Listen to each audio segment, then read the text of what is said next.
A ver si... Bien, Yo tengo ya una estamos pregunta, grabando. discúlpame. Sí, cómo no. Em, entonces al final se toma todo el programa, pero las unidades que no lleguemos a ver, ¿ustedes van a subir de todas formas material o vamos a tener que Sí, sí, por complementar desde supuesto. nuestro lado? No, Ah, las ok. unidades van a estar, llegado el momento, van a estar visibles en su totalidad. ¿Mm? Ah, bien, gracias. Por nada.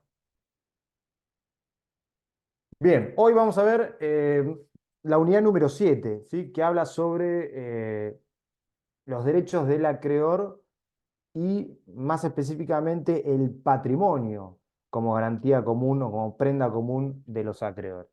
¿Mm? Este es, que es un principio que seguramente ustedes habrán escuchado más de una vez. ¿Mm? Pero, ¿qué quiere decir? Vamos a tratar de dilucidar qué quiere decir esto de que el patrimonio es la prenda común de los acreedores. ¿Mm? Es un principio indiscutido en el derecho civil. Seguramente cuando hayan cursado derecho civil parte general también han oído hablar de él. ¿Sí? ¿Y por qué es esto? Porque en caso de que el deudor incumpla con la prestación que tiene a su cargo, bueno, los acreedores van a poder ver satisfechos o intentar, mejor dicho, ver satisfechos sus créditos cobrándose de los bienes, no solamente de los bienes presentes, sino también de los bienes que en el futuro ingresen al patrimonio del deudor.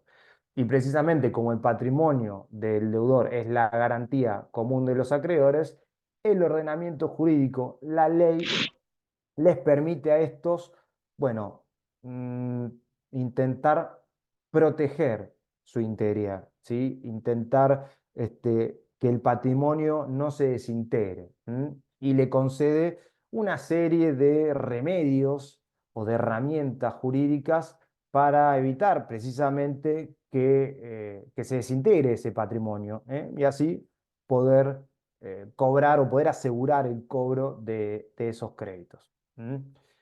A ver, en otras palabras, estos dispositivos legales son lo que la doctrina moderna llama efectos auxiliares o secundarios de las obligaciones, ¿sí? Y a través de ellos, los acreedores van a poder evitar, o mejor dicho, van a poder remediar cualquier situación de insolvencia en la que pretenda incurrir el deudor, ¿sí? Y les permite a través de estas herramientas recomponer un patrimonio que se está desintegrando, ¿sí? Y evitar que el deudor caiga en insolvencia. ¿Por qué? Porque la insolvencia va a perjudicar obviamente a los acreedores. ¿Mm?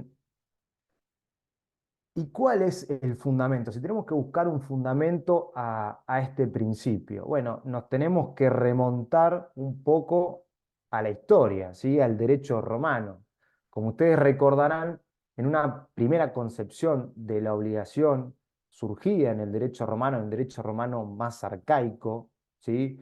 La base de la exigibilidad de la prestación estaba en la propia persona del deudor, ¿sí? El deudor, ¿con qué se obligaba? El deudor se obligaba con su propio cuerpo.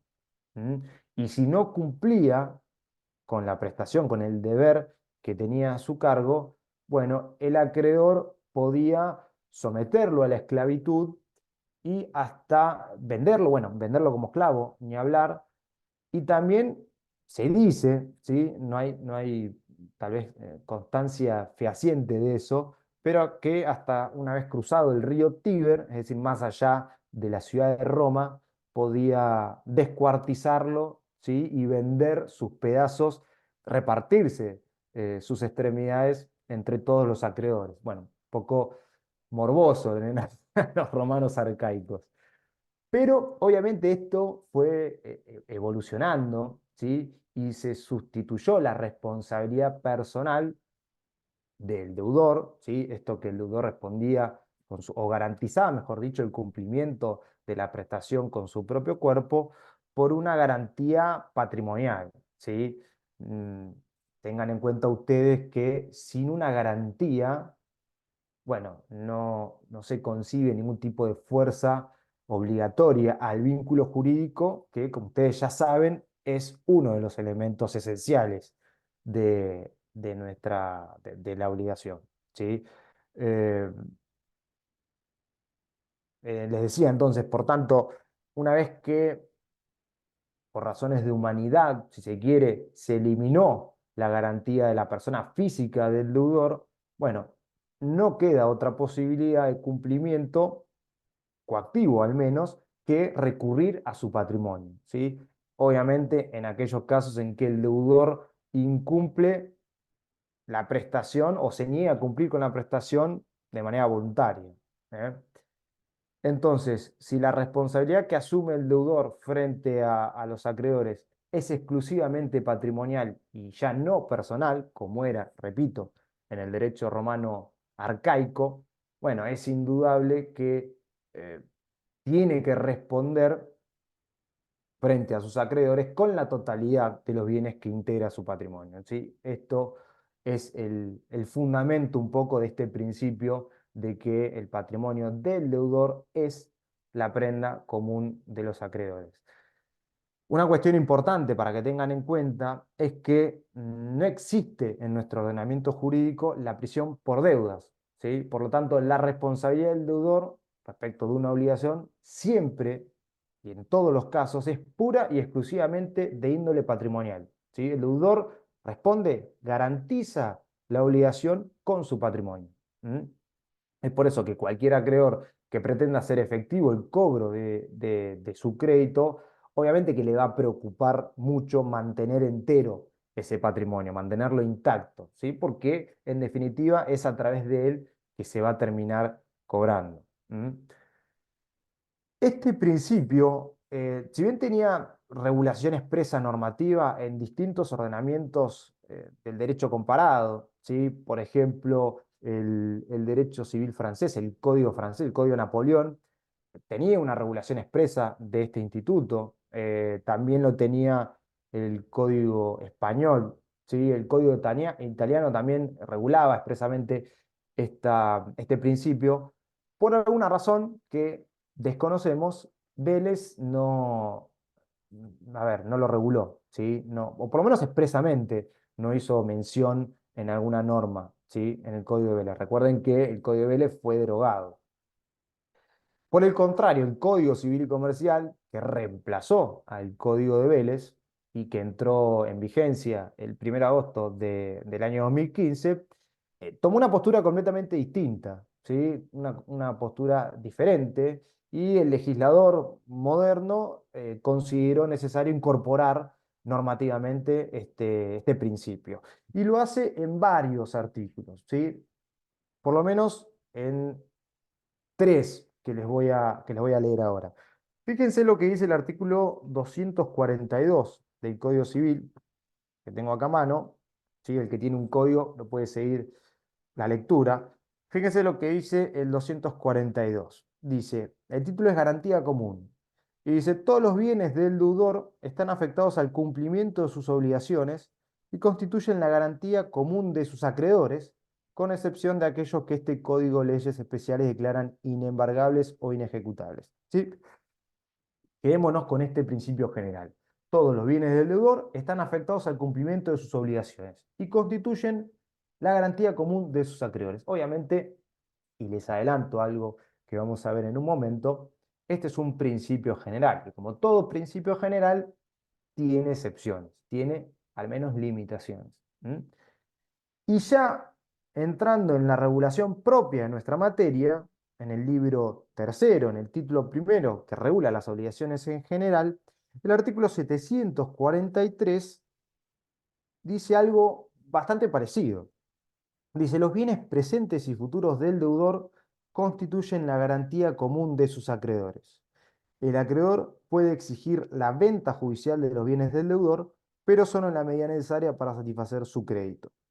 Todos los acreedores pueden ejecutar estos bienes en posición igualitaria, excepto que exista una causa legal de preferencia. Bueno, como ven acá, este principio del que les vengo hablando está hoy regulado en estas dos normas fundamentalmente, ¿sí? Pero ¿qué consecuencias tiene este principio según el cual el patrimonio, les repito, del deudor es la garantía común de los acreedores? Eh, a ver, al menos tres consecuencias podemos extraer de la regulación que nos trae el código. La primera de ellas es que como regla el deudor responde con todos sus bienes, presentes y futuros, ¿sí? Eso es lo que nos dice el 743. En segundo lugar, todos los acreedores concurren en principio, ¿sí? Y seguramente ustedes ya sabrán por qué, concurren en un pie de igualdad frente al patrimonio de su deudor. Esto se conoce con un principio latino que es la par conditio creditorum, ¿sí? Salvo que medien causas de preferencia, salvo que haya acreedores que tengan un privilegio, y ese privilegio va a ser que ellos primero se cobren y después van a cobrar el resto de los acreedores. Este resto de los acreedores se conocen como acreedores quirografarios, ¿sí? Acreedores comunes, que no ostentan ningún tipo de preferencia, ningún tipo de privilegio. Hoy no vamos a ver ¿Tiene el tema de los privilegio, privilegios. Sí, tiene privilegio el primer embargante? el primero embargante no tiene un privilegio, no es un privilegio en sí, pero frente a el resto, ¿sí? Frente a los acreedores quirografarios, obviamente quien primero embarga, y ya vamos a ver que el embargo es una de las medidas cautelares, una de las medidas precautorias Cautelares.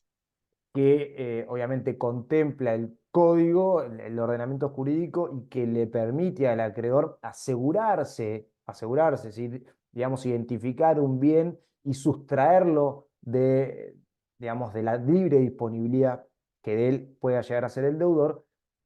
El primer embargante siempre cobra antes que el resto. Eso es importante. Esto es también una lógica consecuencia de primero en el tiempo, mejor en el derecho, ¿sí? Quien primero cautela, quien primero embarga, cobra su crédito.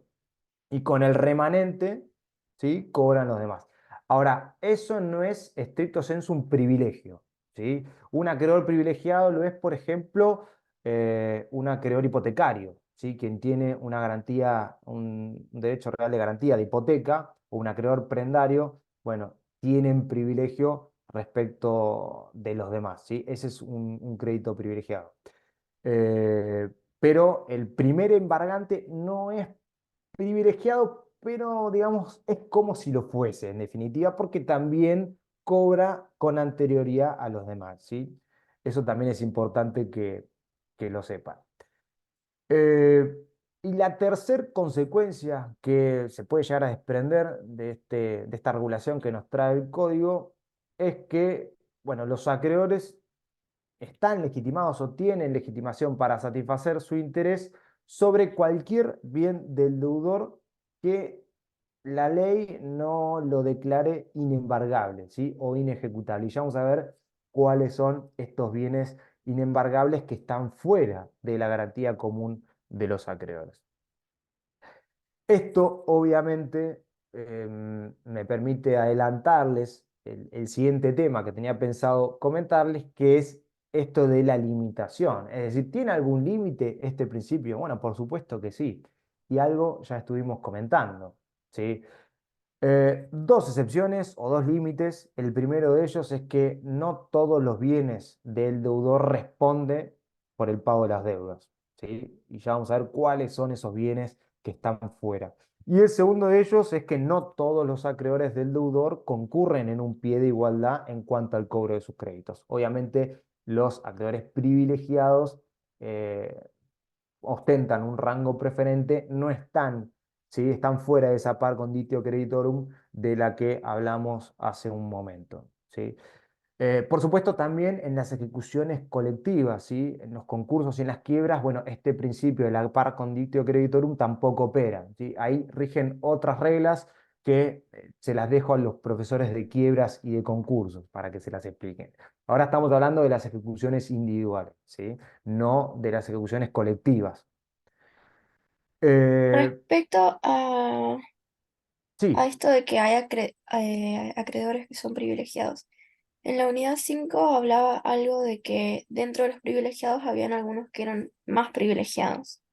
mm, Por ahí sí podés explicar eso brevemente porque no enganché la unidad 5, me costó un montón. Bueno, a ver, el tema de los privilegios, hay privilegios que tienen distintos rangos, ¿sí? No todos tienen el mismo rango. Digamos, que tengan, puede haber varios acreedores privilegiados, pero haya algunos que tengan un rango preferente, es decir, que tengan un privilegio más fuerte. Esos de rango preferente cobran con anterioridad a otros créditos que también son privilegiados, ¿sí? Uno de los rangos preferentes o de los que tienen mayor privilegio es el que les mencioné anteriormente, ¿sí? El acreedor hipotecario. Ese tiene un rango preferente. También tienen un rango preferente los créditos que, por ejemplo, tienen que ver con las costas de un proceso judicial, ¿sí? Supongamos el abogado de la parte actora en un juicio, ¿sí? El cobro de sus honorarios tienen también un crédito muy fuerte. Él cobra antes que otros, que también tienen créditos. Incluso el abogado de la parte actora en un juicio cobra antes que el acreedor hipotecario, ¿sí? Fíjate cómo tiene un crédito preferente, un crédito mayor, ¿sí? Entonces, Perfecto. en esos rangos es que está la distinción de la preferencia entre distintos acreedores que son privilegiados. ¿Mm? A eso es lo que hace mención. ¿Y Pago de sueldos. esos rangos están especificados en el código? Sí, sí, esos tienen están identificados primero en el Código Civil y Comercial, no recuerdo ahora la norma, pero están regulados, y fundamentalmente en la Ley de Concursos y Quiebras. En la Ley de Concursos y Quiebras también tienen una identificación bien precisa de cuáles son aquellos aquellos créditos que tienen privilegios, ¿sí? En el marco, en ese caso, de una ejecución colectiva. ¿Mm? Pero sí, eso está efectivamente identificado en el código. A ver, déjame que ya te lo busco, no recuerdo ahora el artículo, era el 2000, ya lo, así no queda la pregunta sin responder.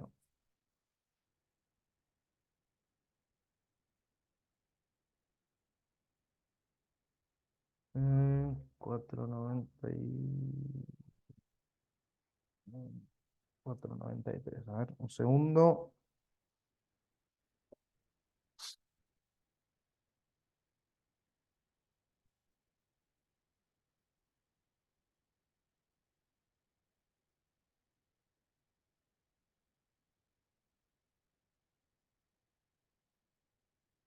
Fíjate el 2582 que hace la enumeración de los privilegios especiales. Dicen, tiene privilegio especial sobre los bienes que en cada caso se indican los gastos hechos para la construcción, mejora o conservación de una cosa sobre esta. Se incluye el crédito por expensas comunes en la propiedad horizontal. El crédito por expensas comunes también tiene privilegio. Los créditos por remuneraciones debidas al trabajador por 6 meses y los provenientes de las indemnizaciones por accidente de trabajo, antigüedad o despido, falta de preaviso, bueno, los impuestos, tasas y contribuciones, lo dado al retenedor por razón de la cosa retenida, también. Los créditos garantizados con hipoteca, anticresis, esto también lo habíamos visto. Estos son en general los créditos preferentes, ¿sí? En ese artículo menciona los privilegios especiales y en la parte, en el 2573 y siguientes, habla sobre los privilegios generales, ¿sí? Hace una regulación de cada uno de ellos. Pero bueno, no me quiero meter con el tema de los privilegios porque salimos un poco del foco de nuestro tema. Los Quedó. generales, profe, estaban en el 2580, pero eso nosotros, digamos, los tendríamos que saber igual en cuanto a los generales y los colectivos, Sí, sí, por supuesto. Eso, todo eso eso sí, integra una de las unidades, yo no sé si es la unidad número 6 o la cada unidad cinco. número 5, la 5 entonces. Sí, eso por supuesto que hay que saberlo. No los privilegios que están regulados en la ley de concursos y quiebras, eso desde ya. Bien, ¿alguna otra pregunta o comentario? Yo, profe, justamente las limitaciones al embargo justamente de los bienes, del patrimonio del deudor, estaba limitado en cuanto a lo que era la dignidad de la persona. O sea, que se tiene que garantizar que esa persona pueda subsistir. O sea, no se lo podemos dejar literalmente Exact- desnudo. Exactamente, excelente, Adrián, gracias por tu aporte. Es así, ¿sí? Son razones de interés público y de humanidad las que llevaron al legislador a colocar una parte del patrimonio del deudor en resguardo de la acción de sus acreedores, ¿sí? Impidiendo que sean objeto de embargo o de ejecución bienes que son, en definitiva, indispensables para llevar, como dijo bien Adrián, una vida digna, ¿sí? No solamente para él, sino también para su familia. Y esto que nos comenta Adrián está regulado también en el artículo 744. Fíjense lo que dice el 744.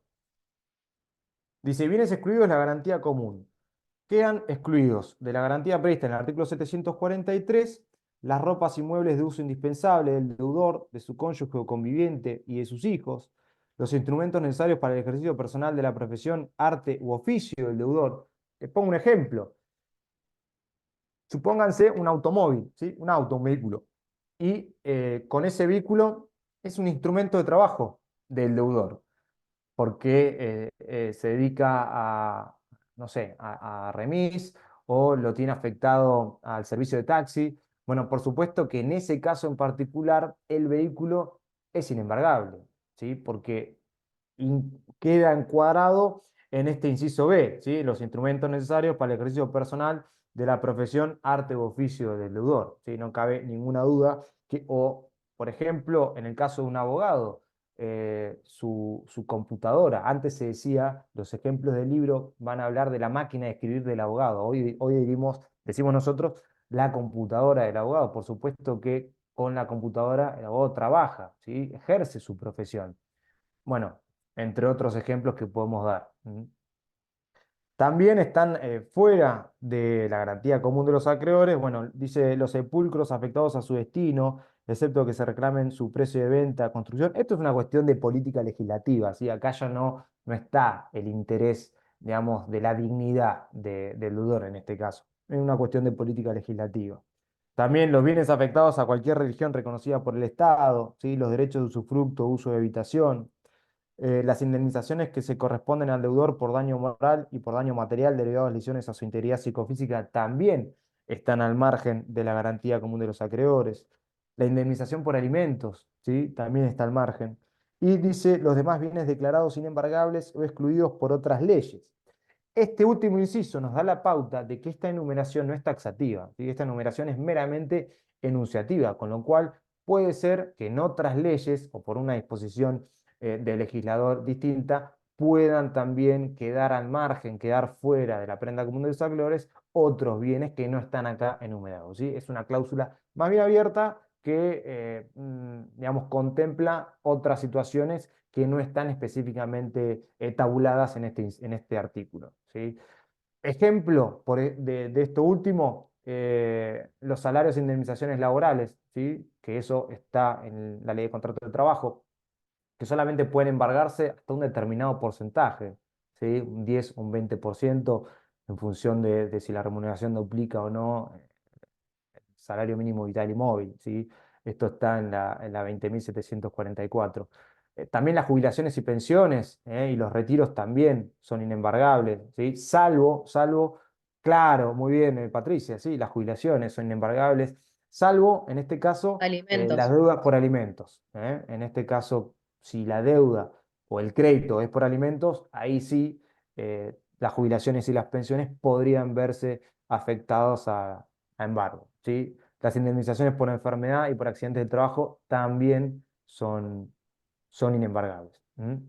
Las licencias por Eh, maternidad también, ¿no? correcto, sí.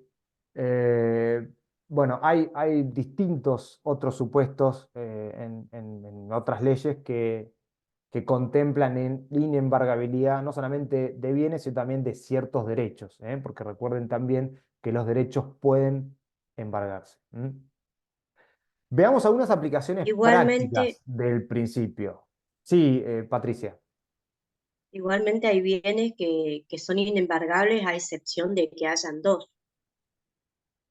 A ver, Ponele, yo soy cómo sería? martillera, claro, yo soy martillera pública y yo llego a un domicilio y si hay la cocina es inembargable. Ujú. Sí, Eh, pero si hay dos cocinas en la propiedad, se pueden embargar.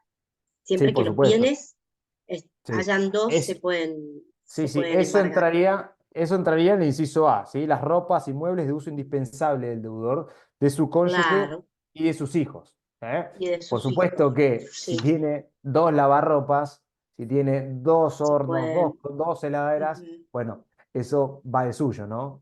Ahí sí. exacto. Sí. Bien, algunas aplicaciones prácticas de este principio, ¿sí? Que, según el cual, bueno, el patrimonio es la garantía común de los acreedores. Em, Vamos a ver cuáles son las medidas por las cuales el acreedor, o mejor dicho, las acciones y medidas o herramientas que el acreedor cuenta para ver protegido justamente el patrimonio del deudor. Em, a ver, el derecho de crédito, eh, como ustedes sabrán, está expuesto a ciertos riesgos, ¿sí? O a ciertas contingencias de sufrir algún tipo de menoscabo, ¿eh? Que van de la simple lesión hasta directamente la inejecutabilidad de la prestación en forma absoluta y total por parte del deudor. Dicho en otras palabras, el crédito puede correr riesgos, ¿eh? Y el acreedor no está exento de que el deudor, en definitiva, caiga en insolvencia. Recuerden ustedes que dentro de la naturaleza jurídica de la obligación tenemos lo que los alemanes llamaban el Schuld y el Haftung, ¿sí? Tenemos la deuda y la responsabilidad de la garantía, ¿sí? Son las dos caras de la misma moneda. La deuda va la etapa desde el nacimiento de la obligación hasta el incumplimiento, y a partir del incumplimiento ingresamos en la etapa de la garantía o la responsabilidad, y a partir de ella el deudor ya va a responder con todo su patrimonio, es decir, que el acreedor puede ver satisfecho su interés. Recuerden que cuenta con una serie de herramientas para satisfacer el interés que tiene con la prestación, que están en el 730, ¿sí? La ejecución forzada, que puede ser, a ver, en especie o por equivalente dinerario, o la ejecución por otro. Bueno, en el interín entre que la obligación nace y el incumplimiento se produce, bueno, el deudor cuenta con la libre disponibilidad de todos sus bienes, ¿sí? La deuda, el crédito, mejor dicho, no es exigible por parte del acreedor. Supongamos que es una obligación que está sujeta a un plazo suspensivo. Pero en ese interín, el deudor puede realizar maniobras, pueden ser dolosas o no, en las que disminuya su patrimonio. Y el acreedor, por más que todavía no tenga, digamos, no pueda iniciar la ejecución forzada de su crédito, porque no es exigible su obligación, pueda tener cierto temor fundado en que el deudor termine insolventándose. Llegado el momento del cumplimiento, este no cumpla e incluso no pueda poder iniciar la ejecución forzada de ningún bien porque es un insolvente, ¿sí? María Fernanda, levantaste la mano. Sí, me daba cosa interrumpirlo. No, no hay ningún Eh, problema. bueno, tengo una duda con el tema del incumplimiento ante una cuota alimentaria. Ujú. ¿Ahí qué se hace? O sea, además de la demanda de que ya, o sea, se fijó una cuota alimentaria y el mismo, no sé, el mismo padre no lo cumplió hace meses. ¿Qué se Bueno, llegaría a pasar? bueno, ahí lo que hay que hacer es iniciar la ejecución de la sentencia, es decir, seguramente se inició un juicio de alimentos, se dictó condena, se condenó al demandado a prestar los alimentos. Bueno, si no cumple, ahí se inicia la ejecución de la sentencia. Y entonces se puede embargar, ya es un embargo no precautorio, sino es un embargo ejecutivo. Puede embargar si esa persona percibe alguna remuneración, algún salario, se puede embargar un porcentaje de los haberes, o incluso se pueden embargar bienes de ese deudor que es remiso en el cumplimiento de la prestación alimentaria, y se iniciará la subasta judicial, es decir, se venderá en subasta judicial esos bienes en un remate público y con su producido se cobrará el acreedor, ¿sí? Así funciona la ejecución de la sentencia. Ah, bien, muchas gracias. No, al contrario. Bien, les decía que, bueno, esa situación en la que puede verse involucrado el acreedor, digamos, hace que la ley le brinde un conjunto de facultades y de acciones para precisamente preservar la intangibilidad o la integridad del patrimonio del deudor y prevenir, obviamente, los efectos de un eventual incumplimiento, ¿sí? Que no sabemos si va a suceder, pero tenemos motivos fundados en que ello probablemente ocurra, ¿sí? De esa forma se asegura o se va a asegurar o se pretende asegurar el cobro de su crédito. Estos dispositivos legales consisten en medidas conservatorias y acciones de integración del patrimonio del deudor, ¿sí? Son dos tipos de medidas. Unas son medidas más conservatorias, ¿sí? Pretenden asegurar una situación actual del patrimonio, y las medidas de integración o de recomposición del patrimonio tienden a que ese patrimonio se engrose, ¿sí? Tienden a que bienes que salieron del patrimonio del deudor vuelvan, ¿sí? O no, o bienes que nunca salieron, pero que ese patrimonio se engrose. Ahora vamos a ver de qué estamos hablando. Empecemos con las medidas conservatorias, también llamadas medidas cautelares. ¿Y qué son estas medidas? Bueno, son medidas que tienden a mantener el patrimonio del deudor, como les dije recién, en su estado actual, ¿sí? Impidiéndole que el deudor realice actos jurídicos que disminuyan ese patrimonio. Están destinadas a conservar los bienes dentro del patrimonio del deudor, impidiendo su salida, ¿sí? Y obviamente, por ende, que ese patrimonio se desintegre. Eh, no alcanzo a leer lo que pusieron en el chat. No sé si quieren desmutearse y hacer la consulta. Patricia. Sí que, sí, que yo justo tengo un caso de un vehículo que estaba embargado y se lo emplazó al deudor porque lo vendió al vehículo embargado, eh, y ahora está emplazado para la entrega del bien. Justamente por eso se toman las medidas.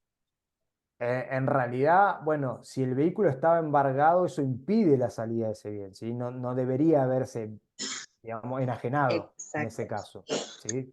Sí, Por lo tanto, el acreedor embargante puede perseguirlo sí, no es incluso contra el tercero, porque ese tercero adquirente ya no es de buena fe. Si ese embargo se inscribió en un exacto. registro, por lo tanto, el acreedor embargante puede incluso perseguir ese bien, esa cosa, respecto del adquirente que claramente no ha sido de buena fe. Claro, lo que pasa que no hay transferencia hecha. Ah, Se bueno, bueno, vendió, pero no hay bueno, transferencia lo hecha vendió con todavía. boleto. Recuerden ustedes que Exactamente. en el caso de los automotores, la inscripción en el registro es constitutivo del derecho de dominio. ¿Sí? No hace, digamos, Exacto. la transferencia por boleto no hace adquirir el derecho real de dominio, sino El que se derecho requiere real. la inscripción registral, ¿sí? En el registro Exactamente. del automotor correspondiente. ¿Mm? Sí. Bien, estas medidas cautelares obviamente son dictadas por un juez en el marco de un proceso judicial, ¿sí? Y las más importantes, seguramente ustedes ya las habrán escuchado, ¿sí? Patricia seguramente sí, son el embargo, la inhibición general de bienes, la anotación de litis, la prohibición de innovar y la prohibición de contratar, la intervención judicial, etcétera, etcétera. Son varias medidas cautelares que están también reguladas en los códigos de procedimiento de cada una de las provincias. Y yo, por una cuestión de tiempo, el tiempo es tirano, me voy a concentrar tan solo en las dos más importantes y en las dos que mayormente vemos en los tribunales, que son el embargo preventivo y la inhibición general de bienes. Vamos a dejarle a los profesores de derecho procesal las restantes. ¿Qué es el embargo preventivo? El embargo preventivo, a ver, podemos definirlo como en principio, una resolución judicial, a través de la cual se individualizan determinados bienes o determinados derechos en cabeza del deudor, y se los afecta directamente al pago de una obligación. Esa obligación obviamente está siendo discutida en el marco de un juicio, ¿sí? Con esta medida se trata de evitar que el deudor enajene, se desprenda, transmita el bien o el derecho sobre el cual recae la medida, Por supuesto que, de ser ello así, va a ocasionar que al momento de dictarse la sentencia en el proceso judicial que se está tramitando, bueno, el cobro del crédito por parte del acreedor se torne ilusorio, digamos, de una manera llana. Va a tener una hermosa sentencia para colgar en un cuadro, pero no la va a poder cobrar nunca. Eh, a ver, para que un juez pueda otorgar una medida de este tipo, cualquier medida cautelar, se requiere al menos tres requisitos. El primero de ellos es, esto no se preocupen, no van a ver derecho procesal, porque esto es más estrictamente procesal, pero se los adelanto. Se requieren tres requisitos. El primero de ellos es la verosimilitud del derecho de quien solicita la medida, ¿sí? La medida cautelar suele pedirla quien es actor en un juicio, ¿sí? Quien es el que demanda una determinada pretensión. eh, y tiende justamente a asegurar, en definitiva, el éxito final de la sentencia. Pues es una medida precautoria. Y el juez le va a exigir, bueno, demuéstreme que el derecho que usted me invoca es verosímil, es cierto. Y para ello, obviamente, va a tener que acreditarlo a través de cualquier medio de prueba que prevea los códigos de procedimiento.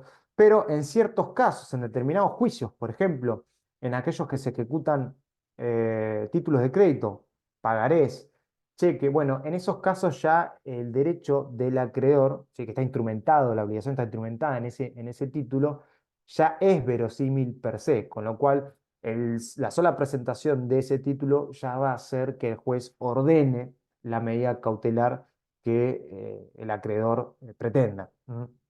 El segundo de los requisitos es, tiene que haber un peligro en la demora, ¿sí? Que en caso de no hacerse lugar a la medida, podría ocasionar un serio menoscabo en los derechos del acreedor. Por supuesto que la sentencia definitiva, haciéndose lugar a la demanda y consagrando el derecho del acreedor ya en la sentencia, bueno, hace que esa verosimilitud del derecho que hablaba recién antes sea absoluta, ¿sí? Sea en definitiva una fuertísima verosimilitud en el derecho, por decirlo de alguna manera. Me quedé con el requisito anterior. Y el peligro de la demora, por supuesto, tiene que ver con que, bueno, si no me otorgan la medida, corro cierto riesgo en que mi deudor, el demandado en el juicio, se esté insolventando, ¿sí? Por lo tanto, no pueda cobrar nunca.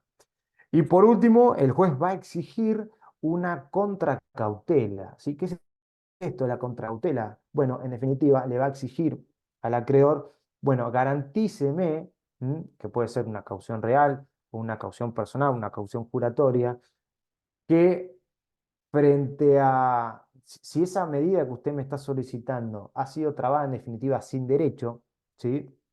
Puede haber garantizado que usted responderá por los perjuicios que le ocasione, porque son las medidas gravosas, al deudor, ¿sí? Entonces, en ese caso, el juez va a solicitar, bueno, una caución de tantos pesos, por ejemplo, o le va a exigir al acreedor una caución real respecto de algún bien, y con ello va a hacer lugar a las medidas cautelares.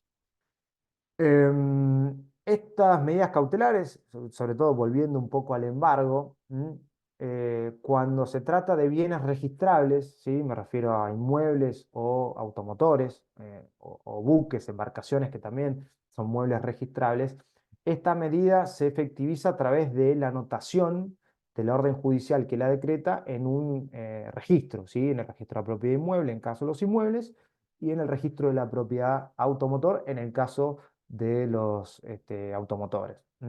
Y en esa inscripción se va a indicar, bueno, la fecha, ¿sí? Que esto es muy importante por lo que hablábamos antes. El primer embargante tiene ciertos beneficios respecto de los demás. Los datos del expediente, el expediente judicial en donde tramita justamente ese pleito, y el juez que lo ordena, ¿sí? Y el monto en el caso de los embargos. Y cuando se trata de bienes que no son registrables, ¿sí? Los muebles no registrables, la medida se va a llevar a cabo a través del desapoderamiento del bien embargado que hace digamos, un auxiliar del juez que es el oficial de justicia.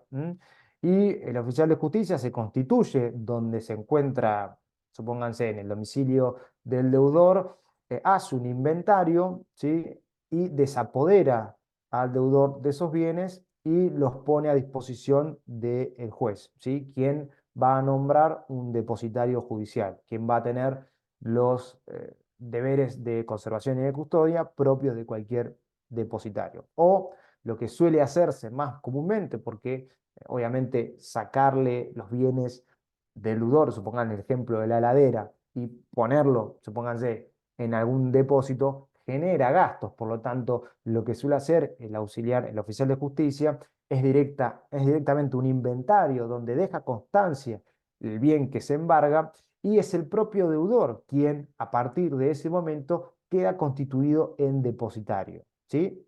Así es como funciona en la práctica.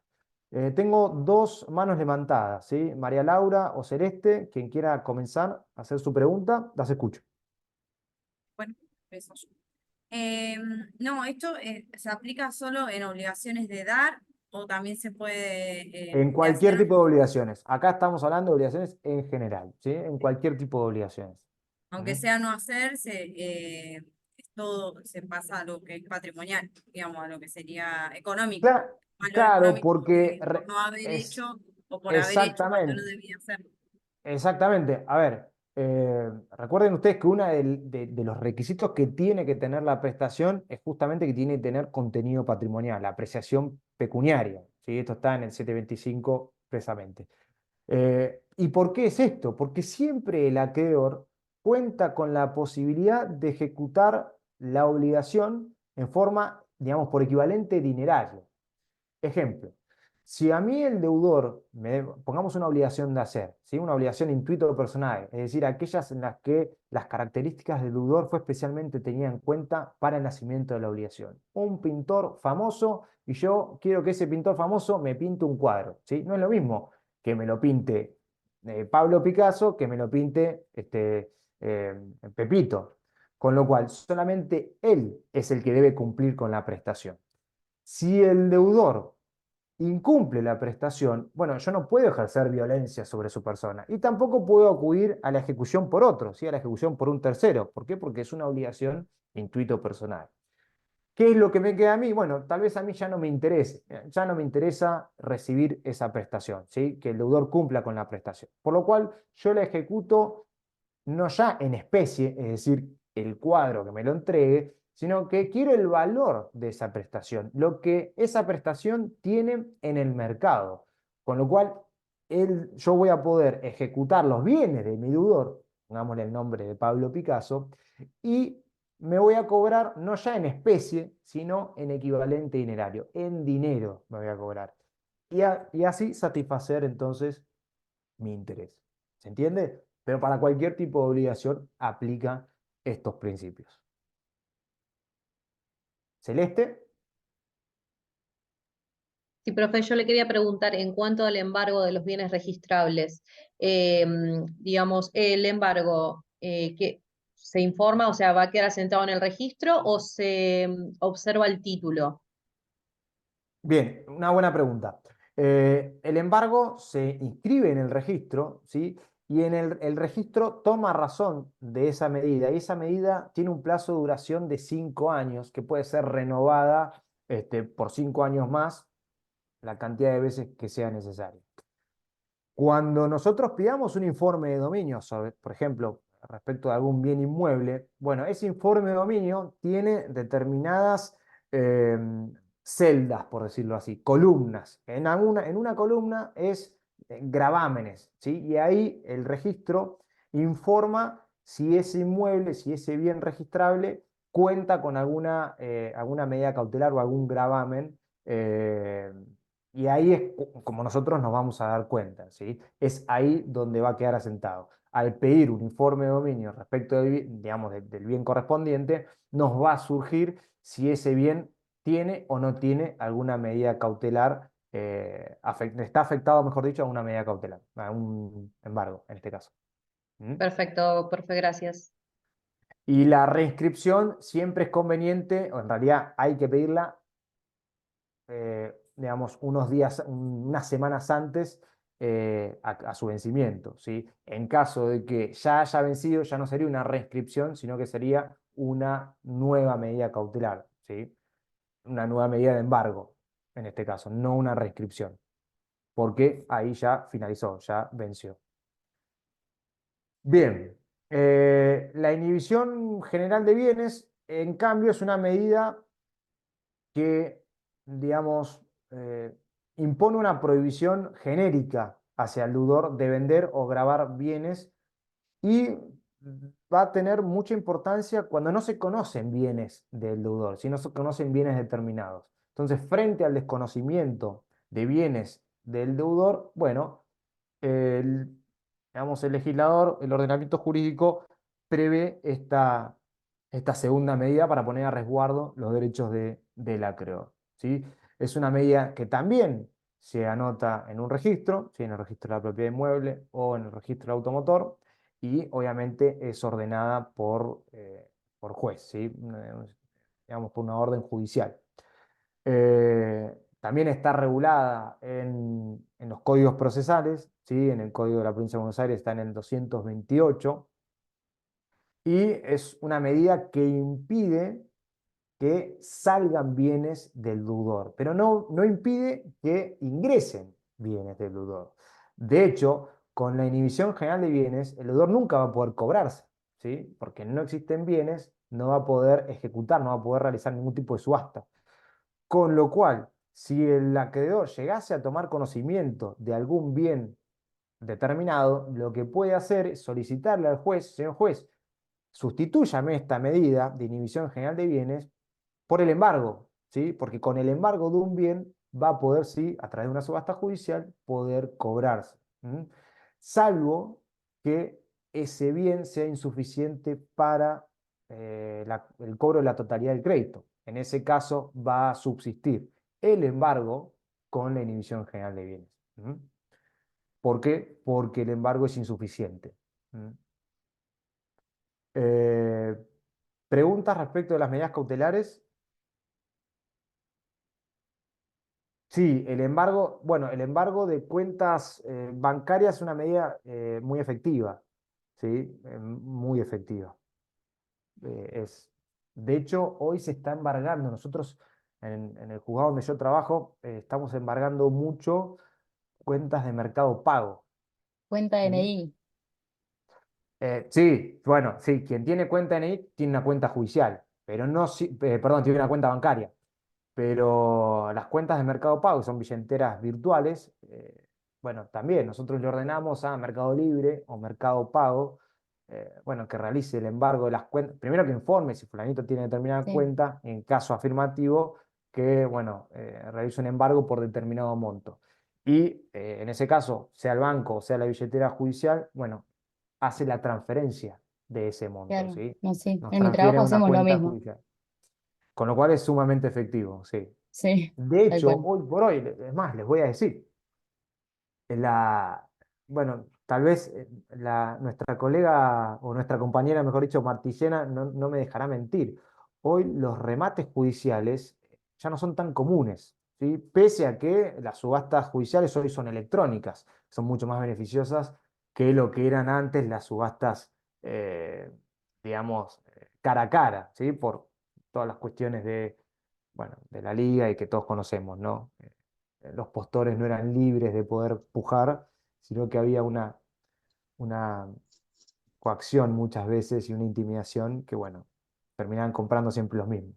Pero pese a esto, que les digo, por lo menos en la provincia de Buenos Aires tenemos las subastas electrónicas, las subastas de bienes, sobre todo de bienes inmuebles, son una rara avis, por lo menos en nuestro juzgado. Hoy es más efectivo embargar cuentas, ¿sí? Embargo de sueldos, embargo de haberes, que llegar a una subasta judicial, sobre todo porque la subasta judicial genera muchísimos costos, ¿sí? La subasta judicial hay que publicar edictos, hay que, obviamente, sortear un perito martillero para que la lleve a cabo. Ese perito martillero, obviamente, va a tener que percibir, tiene derecho, mejor dicho, a cobrar y a percibir sus honorarios. Y bueno, todos estos gastos y estas demoras hacen que el embargo de cuentas, de salarios, de haberes, sea mucho más efectivo. Ujú. Hay veces que no queda otra y bueno, hay que llegar a la subasta judicial. Eh, Bien, Profesor, ¿Alguna otra pregunta? igualmente acá en Sí. Mendoza no, en lo único que se hace la subasta electrónica que se usa es en los remates ganaderos, acá en No me digas, Mendoza. ¿en Todavía no serio? está implementada, no está permitida la subasta electrónica. Yo he Uh, participado en subastas electrónicas, pero en, en otra son provincia. subastas en otras provincias, sí, en Córdoba, en Entre Ríos, Bueno, pero acá en eso Mendoza, no lo sabía. eh, De hecho, Mendoza es uno de los, digamos, de las jurisdicciones que más más han raras. avanzado. No, no, más han avanzado en la modernización de los procesos judiciales. Ellos allá tienen Sí, la oficina judicial, que todavía en la provincia de Buenos Aires estamos sí, muy lejos de eso.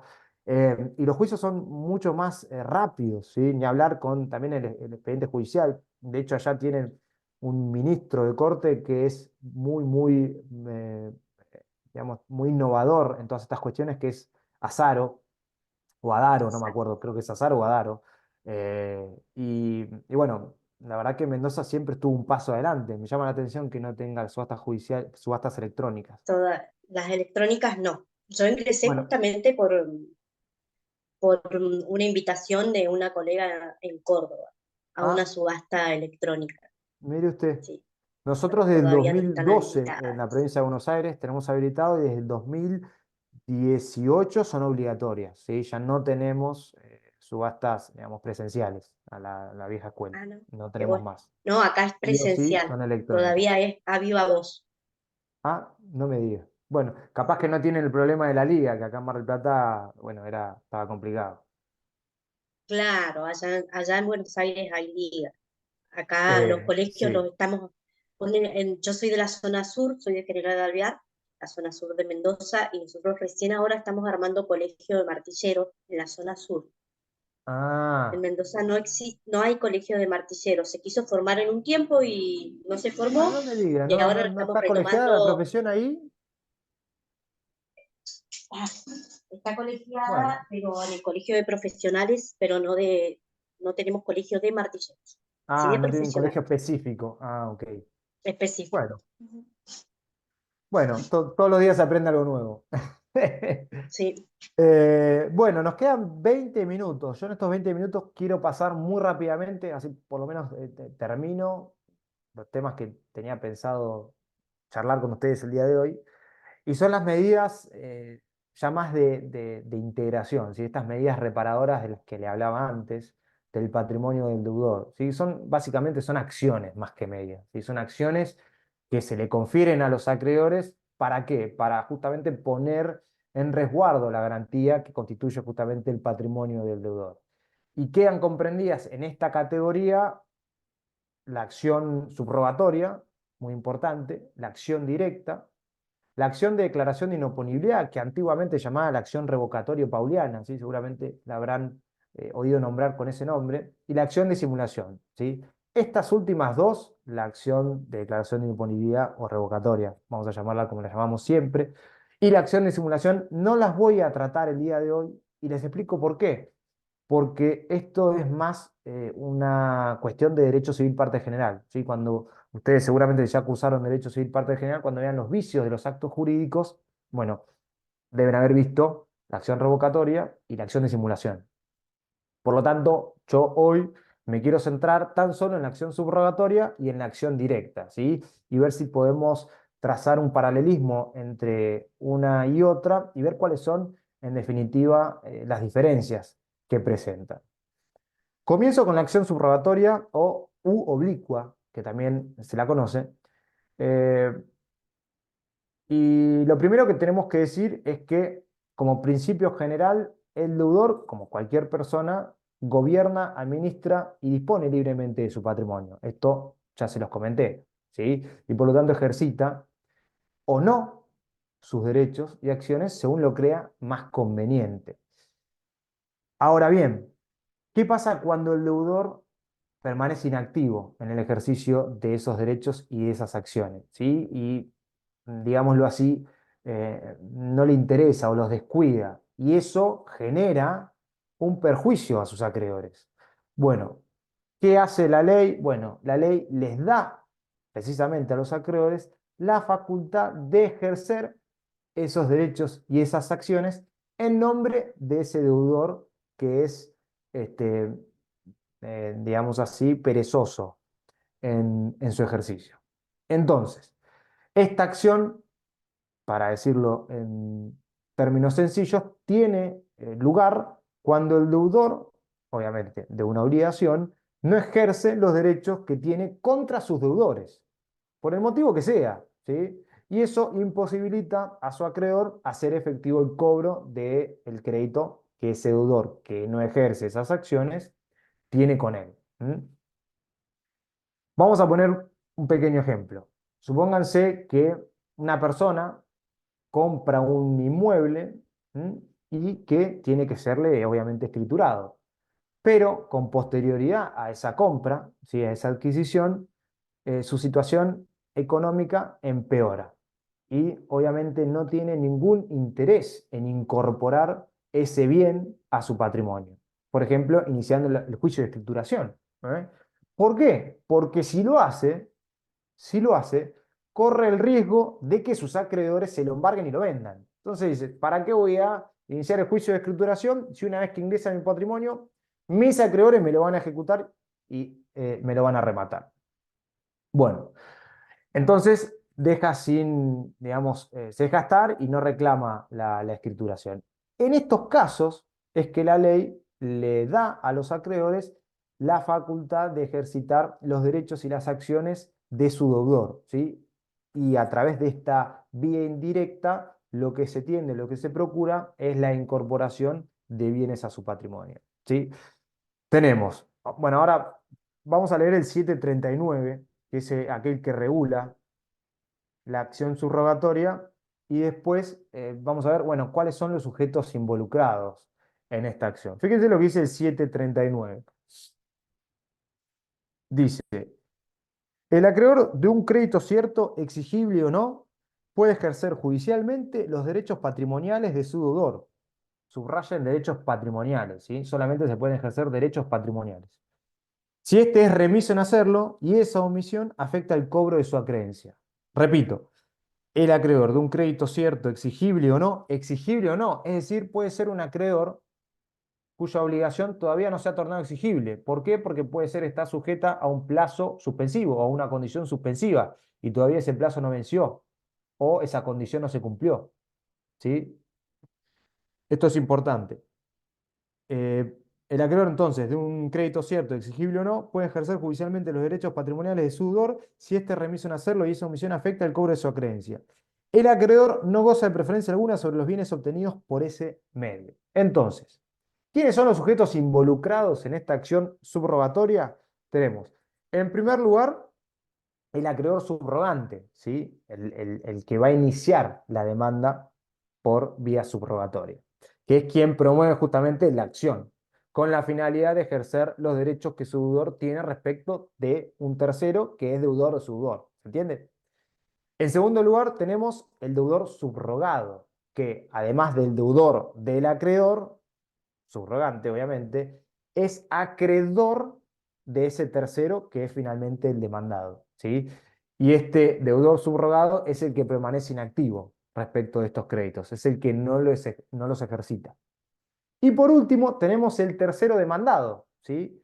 Que es lo que se conoce con el nombre de debitor debitoris, es decir, el deudor del deudor subrogado. ¿Se entiende? Acreedor, deudor, deudor del deudor. ¿Sí? Esos serían los tres sujetos involucrados en esta acción subrogatoria. Pero ¿qué características tiene o qué caracteres tiene? En primer lugar, es individual, es decir, que puede ser ejercida por cualquier acreedor. Es facultativa, ¿sí? Esto es opcional, no es que haya alguna obligación en ejercitarla, ¿eh? Digamos, cualquier acreedor lo puede ejercitar, como no, ¿sí? Por eso es facultativa. Y es indirecta. ¿Por qué? Porque el acreedor subrogante actúa en realidad en representación de su deudor, ¿sí? Y los bienes que eventualmente se obtengan mediante el ejercicio de esta acción no ingresan al patrimonio del acreedor que está ejerciendo esta acción, sino que ingresan al patrimonio del deudor subrogado. ¿Se entiende? No es que yo, acreedor, demando al deudor de mi deudor y lo que yo obtengo a través de ese juicio me ingresa a mí, sino que le ingresa a mi deudor, porque yo me estoy subrogando en sus derechos, yo lo estoy reemplazando. ¿Se entiende? Así es como funciona. ¿Qué acciones y derechos Perdón, son? Sí, y ahí, o sea, entra el patrimonio del deudor y vos tendrás que ejercer como acreedor las acciones para que cobrarte ese bien. correcto. Yo ahí lo que tendría que hacer es, ni bien ingresa, si yo fuese el que inicia la acción, ni bien ingresa estos bienes en el patrimonio de mi deudor, rápido tendría que interponer un embargo, iniciar un juicio para cobrar y solicitar a un juez, bueno, trae embargo respecto de este bien que ingresó. ¿Sí? Y yo, como primer embargante, tengo ese beneficio del que hablábamos antes. ¿Sí? Pero necesariamente voy a tener que ejercitar mis derechos respecto de este bien que ingresó ahora en el patrimonio del deudor. ¿Se entiende? Ahora, este ingreso de bienes al patrimonio del deudor benefician a todos los a acreedores. todos. No me beneficia exclusivamente a quien inició la acción, sino que benefician a todos. Con lo cual puede venir un otro acreedor y embargar antes que yo.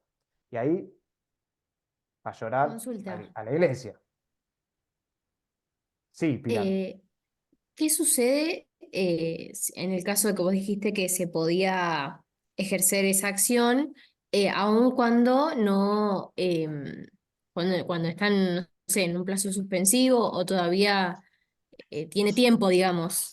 Que Bueno, bueno, muy buena pregunta. Yo podría, de todas maneras, como la ley lo permite, podría incluso en ese caso solicitar un embargo, aun cuando mi crédito no sea exigible. ¿Por qué? Pues yo lo tengo que solicitar, le tengo que demostrar al juez, primero, que soy acreedor.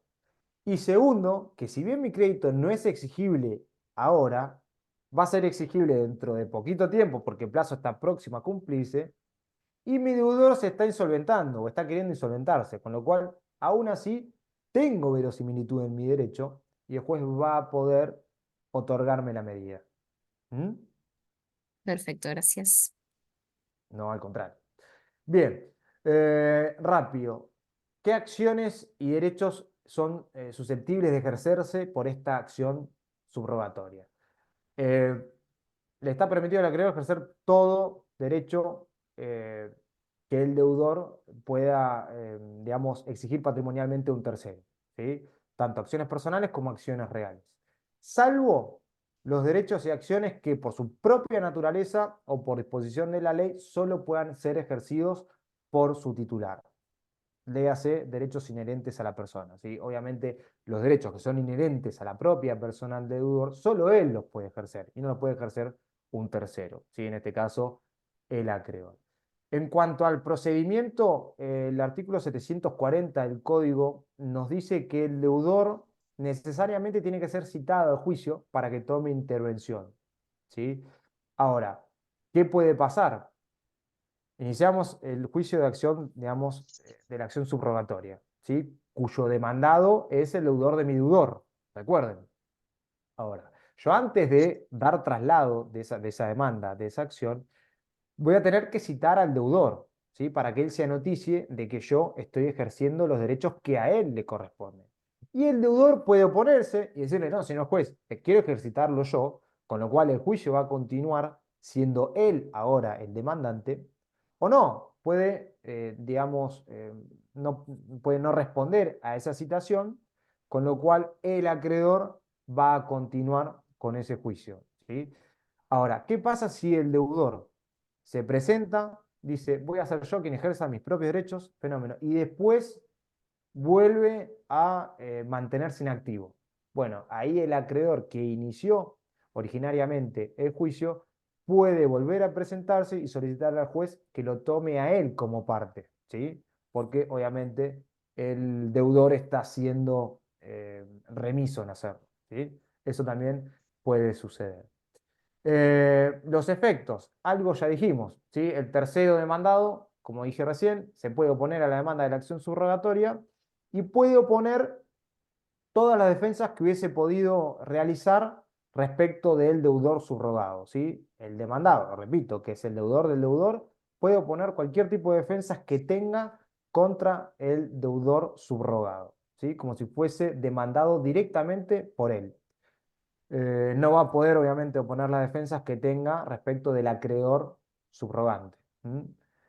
Después, un tema importante respecto del importe, ¿sí? La acción subrogatoria se ejerce por el importe del crédito subrogado y no por el monto de la deuda que tiene el deudor subrogado con acreedor subrogante.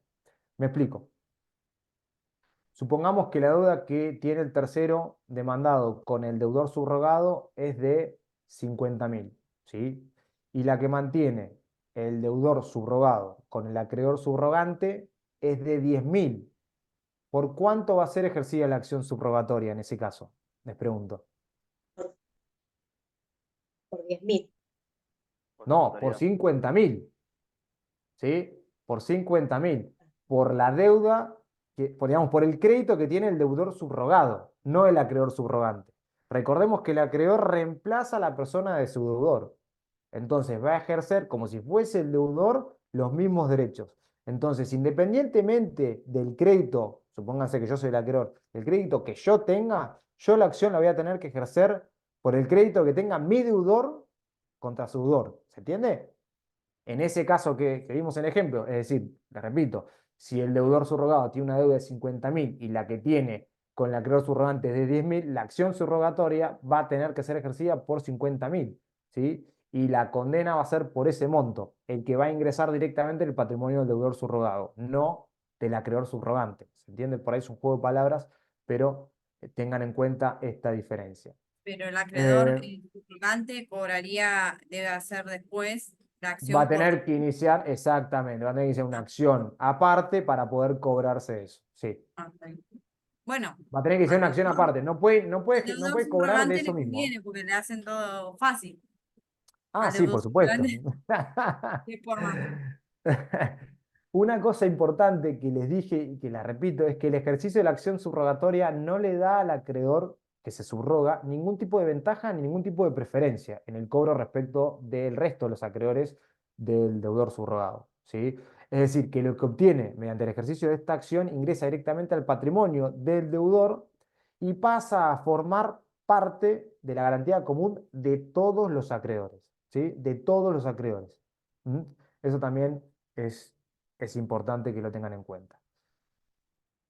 Bueno, las costas del juicio va a tener que soportarla quien es vencido en ese juicio, ¿sí? El principio general de la derrota, si mi acción prospera contra el deudor de mi deudor, va a ser el deudor de mi deudor quien tenga que soportar las costas del juicio, ¿sí? Siempre el principio general en materia de costas, recuerden, es el principio general de la derrota. Quien es vencido en el juicio es el que paga las costas. Profe, una consulta. Sí. Había algo que había visto en civil, no sé, pero no estoy tratando de recordar el nombre. No. Ay, perdón, Adrián, te escucho muy bajito. A ver si es mi auricular. ¿Me escucha bien ahí? Ahí un poquito mejor, a ver. A ver. Hola. Sí, decime. A ver, ¿se escucha bien ahí o se escucha mal? ¿Se escucha mejor? Un poco mejor, sí. No, bien. Que la opción subrogatoria, que habíamos visto en civil, había dos tipos de acción, que era una que era similar a la otra. La diferencia estaba que con el tercero, deudor, cambiaba el tema de la prestación. O sea, la prestación tenía que ser la misma para la opción subrogatoria. El requisito era ese. La prestación tenía que ser la misma. Pero supongamos que el tercero deudor, Perdón, te sí. me estás adelantando a la otra acción que es te estás confundiendo la acción directa. Ahí va, esa. Mirá, Esa, acción directa. mirá, yo ahora termino con acción directa y si te queda la duda, me volvés a preguntar. A ver si con lo que decimos No, no, ahora no, un ya está. poco te lo... Ya me acordé. Era la acción directa. La Lo cambia que las estás prestaciones. describiendo vos es la acción directa, Sí, exactamente, es así. perfecto, perfecto. Sí. Bueno, pasemos entonces a esta última acción y con esto los libero.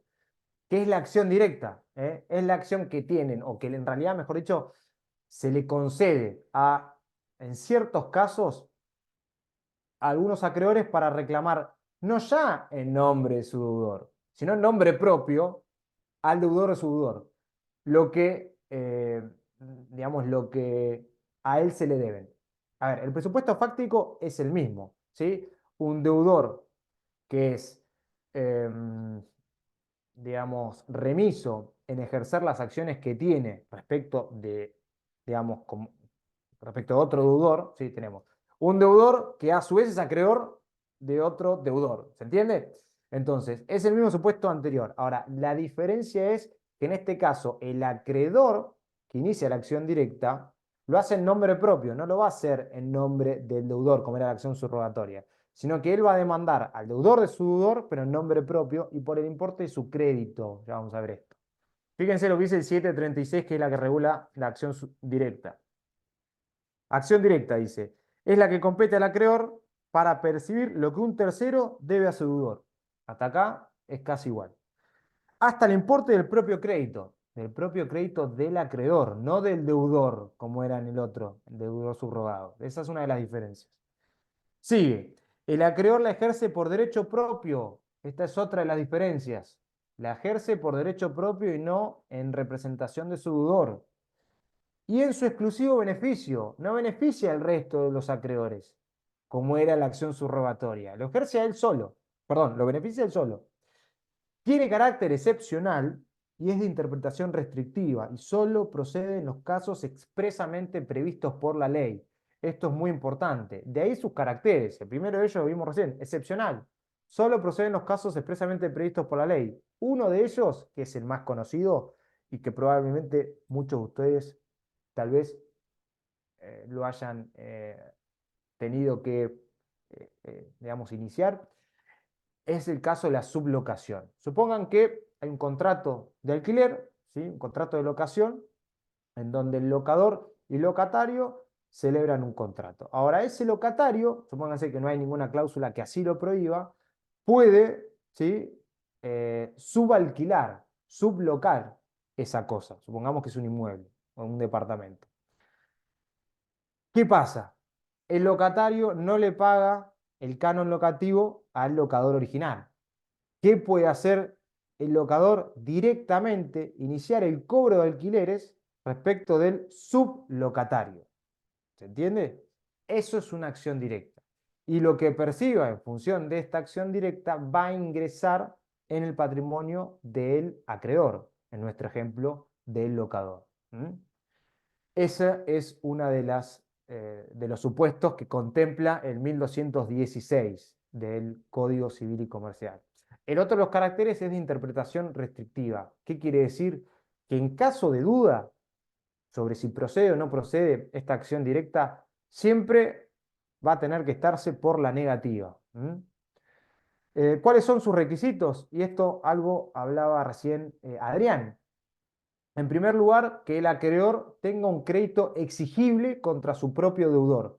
Fíjense que en la acción subrogatoria no era un requisito que su crédito sea exigible, ¿sí? En este caso sí, el crédito que el acreedor tiene contra su deudor tiene que ser exigible, es decir, no puede estar sometido a ninguna modalidad, no puede estar sometido a un plazo suspensivo que todavía no venció, ni a una condición suspensiva que todavía no se cumplió, ¿sí? En nuestro caso, eso necesariamente tiene que haberse cumplido, es decir, que el crédito tiene que estar exigible, expedito. Otro requisito es que existe una deuda entre el tercero, que es en definitiva quien va a ser demandado, y el deudor de quien acciona a través de la acción directa, ¿sí? Y como nos comentó Adrián, tiene que existir homogeneidad de ambos créditos, es decir, que se trate de créditos de la misma naturaleza. Por ejemplo, dos obligaciones de dar sumas de dinero, como es el ejemplo que vimos recién en los casos de locación y sublocación.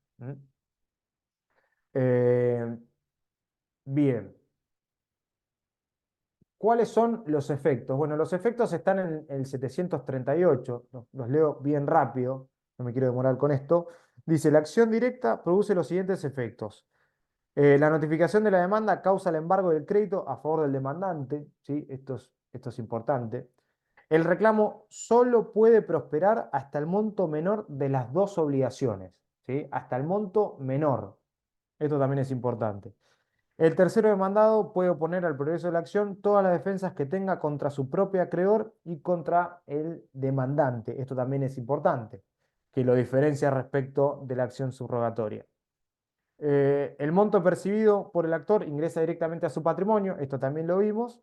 Y por último, el deudor se libera frente a su acreedor en la medida en que corresponda en función del pago efectuado por el demandado. Es decir, si el contrato de locación que yo tengo con mi locatario es de 100 y el que tiene mi locatario con el sublocatario es de 50 y yo inicio la acción directa, obviamente la voy a tener que iniciar por 50, por el monto menor.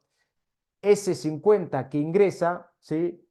Es lo que dice acá, el deudor se libera frente a su acreedor en la medida que corresponda en función del pago efectuado. Es decir, el deudor se libera por 50, restan los otros 50. ¿Se entiende? Ese es el sentido de este artículo. Bien, y por último, una pequeña comparación entre ambas figuras, entre ambas acciones, la acción subrogatoria y la acción directa, algunas diferencias. La primera es que la acción subrogatoria tiene una naturaleza más conservatoria. En cambio, la acción directa es eminentemente de naturaleza ejecutiva, es decir, yo ejecuto al deudor de mi deudor y lo que ejecuto en ese sentido ingresa en mi patrimonio. En segundo lugar, de las diferencias, la acción subrogatoria beneficia a absolutamente todos los acreedores, ¿sí? Incluso a quienes no hayan ejercido la acción subrogatoria, por supuesto. En cambio, la acción directa solo beneficia al acreedor que demanda, ¿sí? En la medida de su crédito. Esto también lo vimos. Tercera diferencia, en la acción subrogatoria lo que se obtiene a raíz de ella ingresa al patrimonio del deudor subrogado, ¿sí? En su totalidad ingresa al patrimonio del deudor subrogado. En cambio, en la acción directa, lo que se obtiene a través de ella ingresa directamente, valga la redundancia, al patrimonio del acreedor accionante, ¿sí? No ya al patrimonio del deudor subrogado, sino que directamente al acreedor que acciona. Esto también es importante. Y finalmente, la acción subrogatoria se ejerce por la totalidad del crédito que el deudor subrogado posee contra el tercero, que es en definitiva quien es el demandado, en tanto que la acción directa se ejerce solamente por el monto del crédito de quien acciona, ¿sí? Eso también es importante. Estas diferencias son importantes. Solemos hacer preguntas tanto en los parciales como incluso en el examen final respecto de esto, porque son medidas que tienen suma importancia, sobre todo en la práctica, ¿sí? ¿Podrás repetir las diferencias entre las naturalezas de ambas? Sí, respecto a la naturaleza, la acción subrogatoria tiene una naturaleza más bien conservatoria, ¿sí? Tiende a conservar, a recomponer el patrimonio del deudor, ¿sí? Por eso decimos que tiene una naturaleza conservatoria, porque aparte no, digamos, no ingresa esos bienes a través de esa acción, no ingresa directamente en el patrimonio del acreedor que demanda, sino que ingresa en el patrimonio del deudor. Lo que se pretende a través de esta acción subrogatoria es recomponer un patrimonio que está siendo insolventado, o que está siendo desintegrado. Tiende a recomponer, a que ingresen bienes al patrimonio del deudor. ¿Por qué? Porque mientras más bienes ingresen en el patrimonio de mi deudor, más chance voy a tener yo de cobrar. En cambio, en la acción directa, ¿qué es lo que pasa en la acción directa? Es ejecutiva la naturaleza porque directamente los bienes que a través de esa acción, eh, digamos, se reclaman a través de esa acción, los bienes que ingresan, mejor dicho, a través de esa acción, ingresan directamente en el patrimonio del acreedor que demanda. Por eso tiene una naturaleza ya no conservatoria, sino que directamente yo me cobro. Es como una ejecución forzada, pero no a mi deudor, sino al deudor de mi deudor. Entonces yo con eso ya veo satisfecho mi interés, ¿sí? La prestación está siendo cumplida. Por eso se dice que la naturaleza jurídica es más ejecutiva que conservatoria. Esto, de Profesor, todas le hago maneras, una esta diferencia, sí. le hago una sola consulta más. ¿Cómo sé yo como acreedor cuántos acreedores tiene mi deudor? O sea, O sea, ¿cuántos son? ¿Quiénes son? ¿Cómo Difícil se llega a esa saberlo. información? ¿Eh? Difícil saberlo eso. Ah, Difícil saberlo. tenés Bueno, el dato, es. ¿cómo? Es si tenés el dato.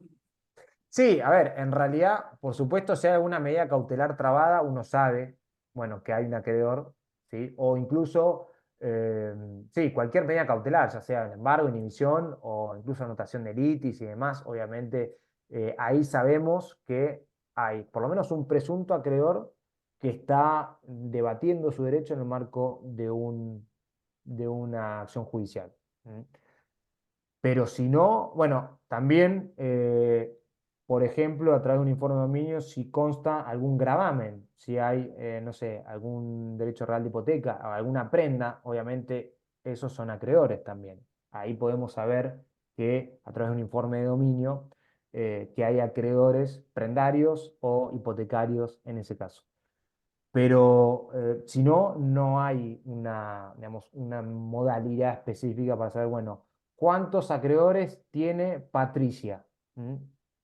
No, salvo esos supuestos, no lo sabemos. Bueno, gracias. No, por nada. ¿Alguna otra consulta, alguna otra pregunta?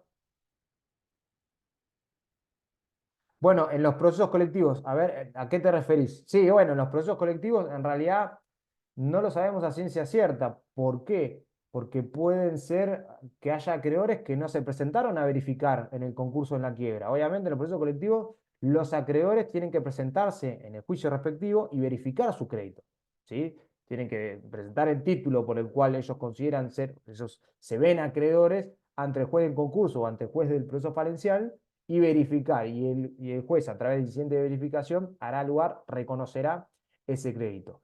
Pero en definitiva, no lo sabemos, porque puede ser que haya acreedores que no se presenten a verificar el crédito, porque no les interese, porque no vieron la publicación de dictos, por el motivo que fuese. ¿Mm? Con lo cual, yo diría, pondría en duda esa afirmación de que en los procesos colectivos también sabemos cuántos acreedores hay. Sabemos cuántos acreedores se presentaron a verificar, pero no sabemos cuántos hay, cuántos no se presentaron a verificar. No lo sabemos. Así que esa afirmación, yo no estaría tan seguro de eso. ¿Alguna otra pregunta, alguna otra duda?